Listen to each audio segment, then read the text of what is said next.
Check. See if these players are ready. It looks like they just dove in. So we are going to go take a look for the first semifinal match. We've got TheBoxer versus the Overmaster.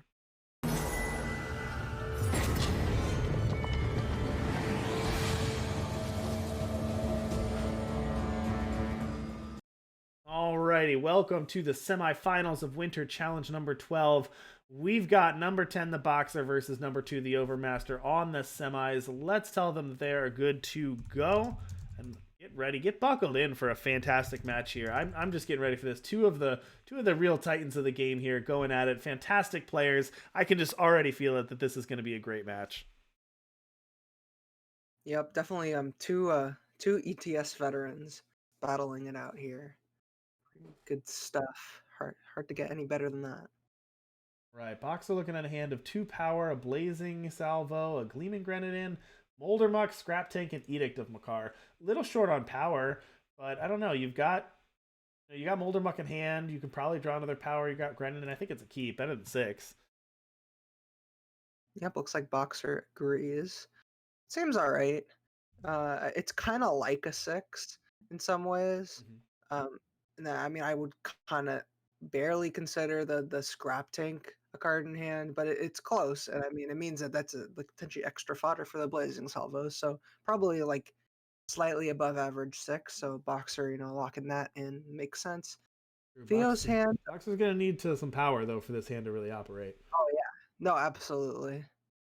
Theo's hand looking pretty decent. I like, starting off with Vinegrafter, but Flash Fry, showing off its strength and just Kind of the dealing with perfect the answer to Vinegrafter, honestly. it is. Yeah, oh, it's a perfect. It's a really clean trade. Not a ton of things trade that cleanly with Vinegrafter. Here comes Darkwater Vines here, followed up with a Master Cartographer. I'm gonna pitch that Urid. Set it up for reanimation in a bit. Yeah, it seems this is pretty much exactly what Theo wants to be doing. They got another Urid in their Void. So if Theo can find a Shoal Stirrings, that's a lot of pressure on the board all at once. There is. Well, there's one Shoal Stirrings in the Void, but still got plenty left in the deck here. Blazing Salvo off the top. Not exactly what they wanted, but did actually grab a Caleb's Favor, which can draw a Fire Sigil from your deck. Doesn't help with Moldermuck much, but I guess it does allow you to keep deploying some power. Yep, so it'll be interesting to see whether Boxer uses the Blazing Salvo here. I would think they would, but maybe not, considering it kind of depends on what they want to grab. Yeah. Not quite sure they want to grab anything Yeah, I currently. mean, Edict, Grenarender, Nectar, and Slag. I mean, those are all fine, but I guess it's just these. Yeah, yeah. I mean, they already got their the card from their market that helps them develop their power, and everything else in their market is fairly reactive for the most part. So I mean, there aren't a ton of like things you want. Theo notably has a Shoal Strings in their hand now. They played an Hourglass. See what the power in their Void situation is. They don't have any, so they're looking for hopefully undepleted power. They'll probably settle for a depleted power too. Um, yeah. So not grabbing anything with the Blazing Salvo. Back for 2 here, Devour. That's a nice draw. Hopefully this can hit a power. Hopefully a Shadow. The Boxer here. Mm-hmm. Devour. Well, 2 more Devoured. I guess you can go at it again. Yeah, I won't say that's ideal, but it's better than drawing like 2 5 drops, right? That's true. Speaking of drawing a 5-drop, you're just too psychic for us, Doc. Attacking for 2, and I imagine we're gonna see another Devour. Yep, let's roll the dice again. Vara's favor, I guess. Almost. Almost counts. It's not the worst. Yeah, unfortunately, it's so awkward with the power here. Leaving one the last 2 turns is brutal for Boxer here. All right, well, there's a power. Let's see. I don't know. Is it too late at this point? Might be. I mean, Theo does have the Shoal Stirrings in hand, so all they need is just one more power, and they take this game over. Yeah, let's see. So they're going to. Yep. Okay. Pop the region, get a shadow sigil.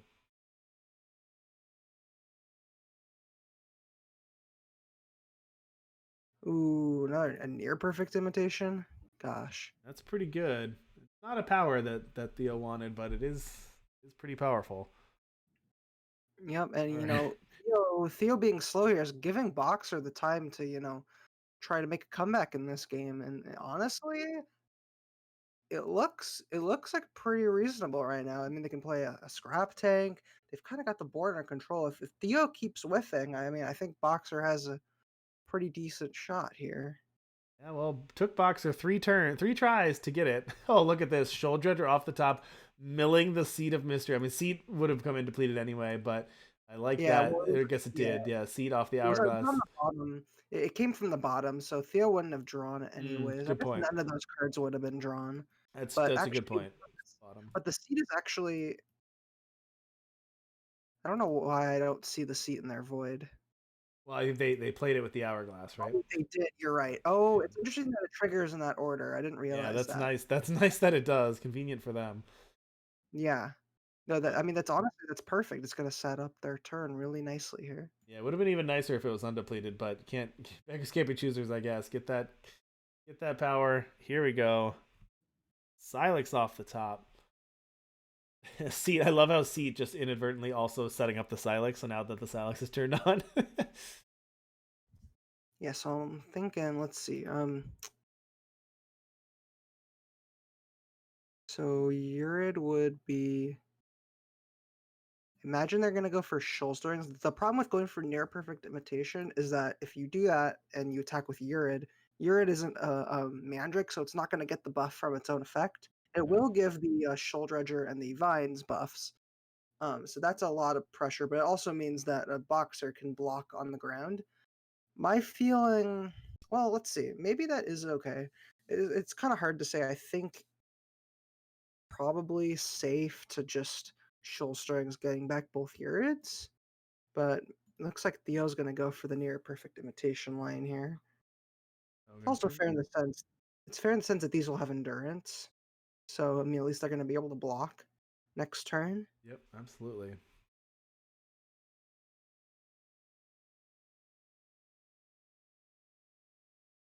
just trying to think of what cards would need to be in Boxer's hand to get them out of this. Hmm. So I mean, if they can remove both blockers, Interesting. So look at this play. So Boxer blocking with two, chump blocking with two granted in to get the double triggers on the scrap tank. yep, yeah. The reasoning being, it's net more damage because they're Mhm. making the scrap tanks bigger. They're gonna Vars favorite this 7, 8, 9, 10. They won off. Yeah. Well, let's see. I mean, Theo has to trade off the Shoal Dredger, but let's see. Get off the children and then can push into for 10. Yeah, but not even because they can Boxer can just block with the Gleaming Grenadin. Yep. Interesting. Okay, so gonna put Theo down to 2. I think Boxer found their way back into a winning position. I think they did. This is super close, but Theo doesn't have the victory here, and Boxer's lined up just enough damage here. Line up now. I guess, does Theo have any lifesteal? Can they set up anything to gain a bunch of health back? Yeah, I mean, if they had near perfect imitation for Vara, they would have more health. I almost wonder if that was if you're going to near perfect imitation, I wonder if you do that. The reason being, you can still get the Urid back. Yeah, you get it with the Vara. Make sure, yeah, and you make sure that the Urid remains a Mandrake, Hmm. and you're attacking with a life steal, a big life steal unit that they probably have to block to some extent. Um, and I don't think they had a great way to like trade with it to be threatened to attack next turn. Um, Now though, I think Boxer just has enough pressure here. Yeah, you're gonna get back those 2 units, but Boxer can just go through. Or Boxer can just Wyatt's junkyard to treachery to the face. That works too. Yeah, all right, Boxer's gonna take it. Wow. Oh, close match there. That was wild. Box is going to take game one of the semifinals. See if we have, go over and see if we have a result from game one. No games reported on the other side yet. Yeah, it looks like they're still in game. At least from what I see in my client. Yeah, I think they're still in game one. And I believe this means that I mentioned it earlier, but I believe this means that Kolokoma, I think, has confirmed a slot in the Invitational because if Boxer wins, it opens up another slot. If Kolokoma wins, they automatically qualify. And both the Overmaster and Bottle Gin are ahead of Kolokoma in the wildcard race. So if either of them win, then it opens up another slot for Kolokoma. So I think Colocoma's in regardless of the outcome tonight. Of course, they want their they want their $20 prize and automatic invitational, but I think they're good to go. I think all four of these players are going to be in the invitational next week. Yeah, I mean, having Colacoma in the Invitational is pretty scary because they're such a tremendous player. It definitely levels up the competition for sure. Very stacked field for that event. Absolutely, definitely check that out. Saturday, March 6th. We're gonna have a pretty stacked 16 players there. All right, Scrap Metal Fury. Haven't seen that too much. This is a pretty power heavy hand for Boxer. No 2-drop is a little awkward too, but Moldermuck, Scrap Metal Fury. And if you're gonna skip two, those are two good 3-drops to drop. Yep, I mean they can play Moldermuck on 3. That's nice. I guess they could play the Scramble Fury. I would assume they would play the Moldermuck. I would think so, but I would Boxer think. would know a lot better than I would. Yeah, here comes the Moldermuck. So Yeah, Theo with can the age in it. That's what they're Sand gonna Age. do. It's a clean answer. Keeps it from getting out of hand too early. Here comes that Scrap Metal Fury. I had a Scrap Metal Fury in my sealed deck, but of course no way to go to the market. So awkward. Yeah, it's a 3. It's a 3-cost 2/2 that draws stuff when it dies. That's true. Probably not the worst limited card, No, but it was pretty good. I don't play enough draft or sealed to know. All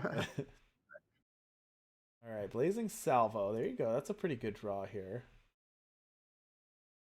The Overmaster was able to use Cartographer to put Urid into the Void, which is exactly what they're trying to do, and they have Shoal Stirrings and Near Perfect Imitation in hand. Yep, Theo really just needs to find power here, which Cartographer can help with, hopefully. Um, yeah, I mean, if Now, they find their Edict power, can still take care of the Urid, right? Even after it's with a Near Perfect Imitation. yeah, for sure. Still a time. What I think, like Theo also has the Vara in Void, so what I would assume is that they're going to try to go for a near perfect imitation on Vara, then reanimating Urid. Yep. That way, so even if Boxer kills the Urid, um, they can just get Urid back. Yep. All right, Shoal Dredger, nice hit there. I'm gonna flip over and Uzu as Ook. well.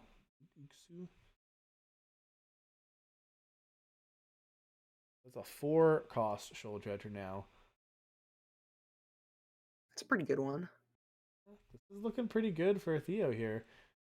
Blazing Salvo going to take out one of the cartographers. See what they want to grab from the market here. Edict, Grenarender, Caleb's Favor, Nectar, and Slag. My guess would be Nectar, Oh, but I and could. actually Flagbear and Warpainter too, but I don't, Yeah, but don't those are think you can three get costs. those. Yeah, those are 3 costs. It's awkward. All right, here's Nectar. Yep. Nectar. Yeah. Yeah, this hand's a little awkward for Boxer. It just doesn't look like it's packing enough punch. Unlike last time where they were able to really push through with those scrap tanks. Not this time. Yeah. Let's Able see. to All right, clear and there get it the is. Moldermuck, but I mean, so near perfect imitation, grab Vara, attack, play Urid. Seems really good. But we they're go gonna with go for Shoalstorm. Shoalstorm instead. Okay. Interesting.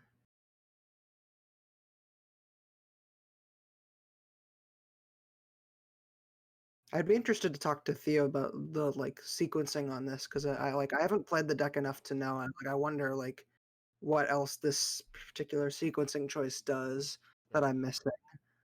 Because my first instinct, like just at a glance, is like, oh, I want to reanimate this far and attack with it. But maybe there's some reason that you don't want to do that, or it's more important to get these out first. All right, so Boxer going to use Edict to take care of that Urid. Does put 9 copies of Urid into the deck for Overmaster, but fairly clean answer to getting that 8 drop off the board. But not an answer for the Suxu yet, though. Unable to deploy on a Molder Muck. I mean, that's a pretty good turn. Get rid of your big unit, pop the regen, and play a Molder Muck. Yeah, seems pretty reasonable.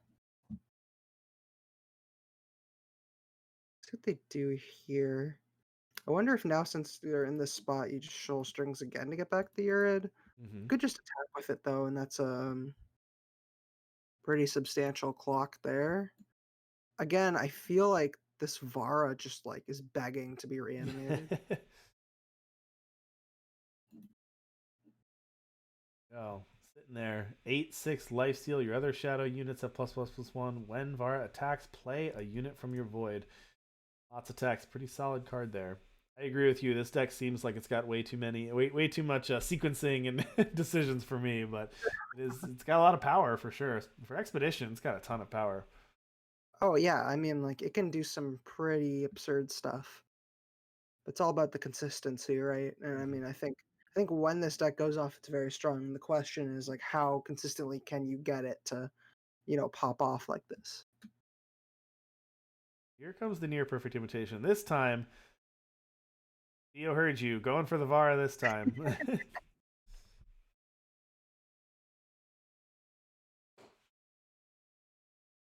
Yeah, I mean another nice thing. I mean the lifesteal on Vara, I feel like matters a ton. Um, just being able to race in this situation is super important. They're gonna get Urid. Yep. It's very important that Urid is a Mandrake itself. Block here. So Boxers, biting time. They have this Devour. They have some draws to stuff, but Yeah.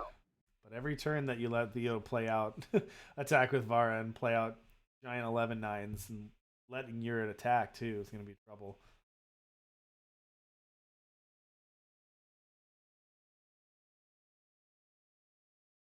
Back in with a pair of 1/1s. Power they're the gonna. Molder Muck. Yep. Right. Dark Purveyor and Vara are good draws, but they don't really interact. What Urid's doing here. So 12, 17. Okay. I do like this interaction. Dark Purveyor pumping up the power of the attack of Scrap Metal Fury, which That is increases his his that's super two. sweet. All right, here comes that Urid attack, and this is brutal. Look at this, putting Boxer down to 4 with 3 Yeah. huge flying endurance units. There's just nothing Boxer can do there, and yeah, just too much for Theo there. Unfortunately for Boxer, it just seemed like didn't have nearly enough pressure. That draw and that opening hand didn't really line up, and just gave Theo way too much time. Way too much time to get. I mean, Theo wasn't even moving fast, honestly. Like Yeah. Theo took plenty of time to get that set up, and was just still too much for what Boxer was doing. So Yeah. They were both kind of moving at snail speed, but Theo had the, benefit of having enough of their pieces to eventually go off, whereas Boxer was kind of searching the whole game for the type of interaction and the turnaround that they were looking for. yeah. All right, well, this is it. Crucial game 3 here. Let's make sure our players are good to go, not waiting on me. Crucial game 3 here. This is it to get to the finals. I think this is a mulligan for Boxer. 2 seats, 2 Hmm. scrap tanks. That's not your starting hand you want. Well, it is essentially a 3 power hand. Yeah, Hmm. okay. Kept it. I don't think their hand is bad per se. A little awkward that you can't It's a fire the lot. Vara's Favor off without, like, your seats have to come down before you can cast the Vara's Favor, which will turn on your seats. Oh, there you go. There's a Shadow Sigil. Oh, Okay, that helps. hey, all according to plan. All according to plan. Yeah, Boxer's like, I knew that was on top. They never didn't have it. Exactly. Grab another Shadow Sigil here. Update from the back table: Kolokoma and Bottled Gin are tied at 1. So game 3 across the board here. Good stuff. Master Cartographer gonna hit a Silex. Pitch that right here.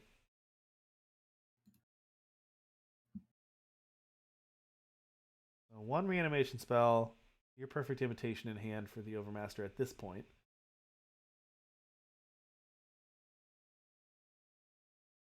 Near perfect imitation does need a unit, so Boxer firing off that blazing salvo, gonna grab Caleb's favor and fire that off as well. Or a little clear. It'll be nice to get these scrap tanks out. Yep. I mean, Yeah. Purveyor into double scrap tank is a nice curve for 4/5. Yeah. No, yeah, the Kalo Saver really helps kind of ensure that Boxer is able to curve out the way they want. Now, this Silex for Overmaster is definitely going to come in depleted, far away from getting a Xenon Silex undepleted, but send an agent in hand as well, so that can take out the Dark Purveyor.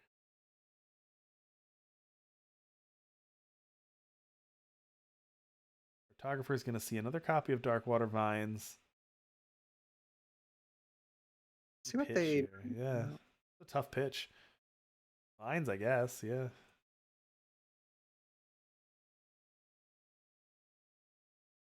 Ooh, interesting. Do you just Molder Muck? Yeah, that's actually better. Yeah.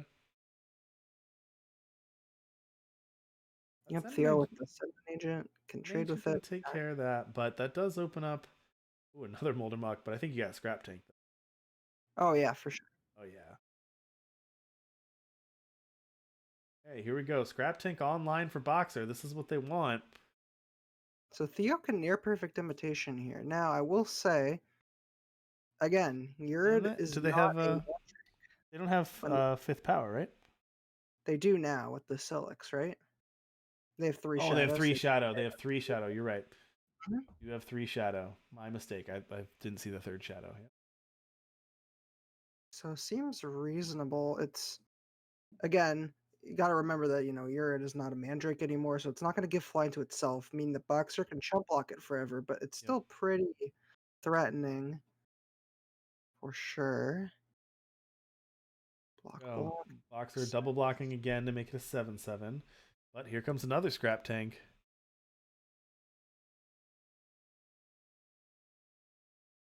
And Boxer can attack because that 3/1 quick draw is not really going to be doing much here. It does have regen, so Theo could get a free chump block if they wanted.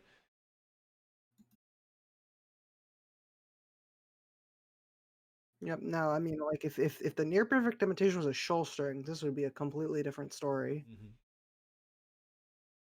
But being able to get the shoal dredger and give it Yeah, that Shoulder Rider's big game there, being able to trigger on that.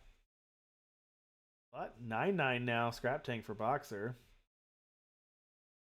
those are big scrap tanks, that's for There sure. are. And with a Devour is going to make him even bigger. Pitching this granted in for some cards. That's going to make it an 11/11 and a 7/7. It's pretty scary. So Painting is going to come in depleted, so can have a Molder Muck too, but not going to be able to deploy out the Purveyor this turn. let's see. Box checks with both of them. The Vine Stall's regen, and Boxer can gain a health with the painting and play the Mulder Mux. They're at 16.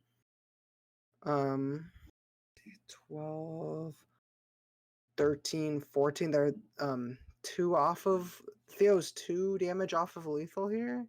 That's what it looks like.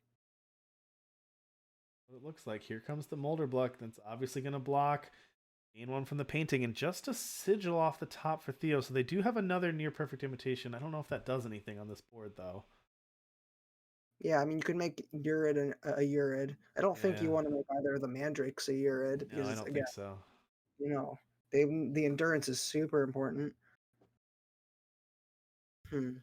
Yeah, so they're gonna attack with just those, or attack with all of them? Really? I mean, you could possible. This is super close because you got to push damage, but also got to be really careful because Boxer can crack back for a lot.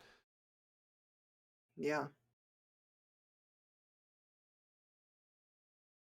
Yeah, I imagine you want to make an attack that like allows like one of your units to survive next turn to attack in for lethal. Obviously, hoping that Boxer doesn't gain any extra health. Be interesting to see. So they're going to go for Dark Purveyor. That seems pretty good. What this means, I think, is that Theo's going to have to block the 11-11 and the 9-3. Um, and then they're going to have to hope that Boxer doesn't have an answer or another way to sack a unit at fast speed to be able to get over the finish line. That should, given Boxer's hand, that should be enough. I'm Yeah, guessing that's Boxer, I'm guessing they want Theo to block everything. I think yes. that's they're out. Yeah, I think that's their out. Theo needs to be able to take. Or they can. Oh, I guess the 8-8 can just block the 7-7. But if you do that, No, um, because then yeah, you can't do you that can't do that because because then the other two will yep, die. yep. You have to take the 7. Yeah. Interesting. And Okay. the Overmaster sees the line, takes the 7, and goes to 2. Smart play by the Overmaster, seeing what's on there. I think that will do it. Unless I'm missing something. Should be good. Wow, the Oh Overmaster no. saw the line. Well played. Well played by both players. And the Overmaster is going to take that one 2-1. And the Overmaster crawling their way all the way from all the way to the finals the whole season long. Number 2 player on our leaderboard without a trophy. Gonna head to the